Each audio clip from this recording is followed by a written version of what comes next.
వందనాలు. కూడి వచ్చిన సహోదరి సహోదరులకు అందరికీ హృదయపూర్వకమైన వందనాలు తెలియజేస్తున్నాను. మరి పరిశుద్ధ గ్రంథం బైబిల్ నుంచి మత్తయి సువార్త 7వ అధ్యాయం 21వ వచనం నుంచి నేను చదువుతున్నాను, వినండి. ప్రభువా ప్రభువా నన్ను పిలుచు ప్రతివాడు పరలోక రాజ్యంలో ప్రవేశించడు గాని పరలోకమందు నా తండ్రి చిత్త ప్రకారం చేయువాడే ప్రవేశించు.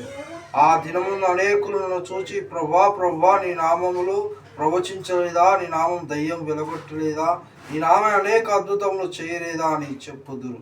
అప్పుడు నేను మిమ్మల్ని ఎరగను, అక్రమం చేయవారు నా ఎదురుని తొలగిపోవడని చెప్పాను. హల్లెలూయా, ప్రైజ్ ది లార్డ్. దేవునికి మహిమ కలుగును గాక. సహోదరి సహోదరులు చూస్తున్నట్లయితే ఇక్కడ మత్తయి సువార్తలో యేసు ప్రభు కొందరు గురించి మాట్లాడుతున్నాడు. ఏంటంటే ప్రభువా ప్రభువా మరి ప్రతి వారు పిలిచిన వారందరూ పరలోక రాజ్యంలో ప్రవేశించారు కానీ పరలోకమందు తండ్రి చిత్త ప్రకారం చేయువారే పరలోక రాజ్యంలో ప్రవేశిస్తారు.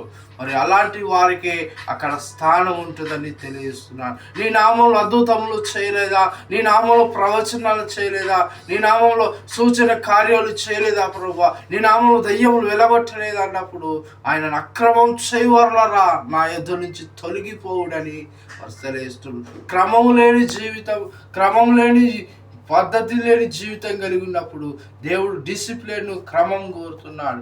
ఆ క్రమము మనం దేవుని క్రమం, వాక్య క్రమం మనం సరిగా చేయనప్పుడు దేవుడు మనల్ని కూడా అక్రమం చేయగలరు. మీ నా యుద్ధ నుంచి వెళ్ళిపోవుడని ప్రభు తన వాక్యం ద్వారా ఈరోజు తెలియజేస్తున్నాడు.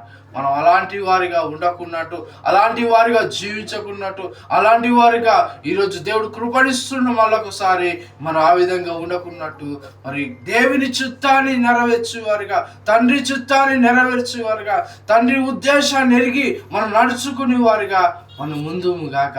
అలాగే దేవుడు మనం సిద్ధపరచును గాక. ఆమేన్.